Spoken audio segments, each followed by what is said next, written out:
ગુજરાતના કચ્છમાં ખૂબ જ પ્રાચીન અવશેષો મળ્યા છે। આ અવશેષો વાસુકી નાગના છે।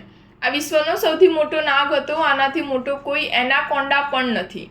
ડાયનાસોરના યુગનો એક ટી-રેક્સ ડાયનાસોર હતો। વૈજ્ઞાનિકોની કચ્છની પણંધરો લાઇટનાઇટ ખાણમાંથી વાસુકી નાગના અસ્મિ મળી આવ્યા છે। એવો દાવો કરવામાં આવી રહ્યો છે કે આ એ જ નાગ છે જેનો ઉલ્લેખ સમુદ્ર મંથનમાં જોવા મળે છે। એની મદદથી મંદરાચલ પર્વતને ચક્રની જેમ ફેરવવામાં આવ્યો હતો, જેના કારણે સમુદ્રમાંથી અમૃત અને ઝેર જેવી ઘણી મહત્વપૂર્ણ વસ્તુઓ બહાર આવી હતી।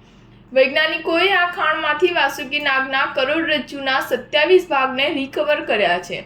એનું વૈજ્ઞાનિક નામ વાસુકી ઇન્ડિક્સ છે। વૈજ્ઞાનિકોએ કહ્યું કે એનો આકાર આજના અજગર જેવો વિશાળ હતો, પરંતુ એ ઝેરી નહોતો।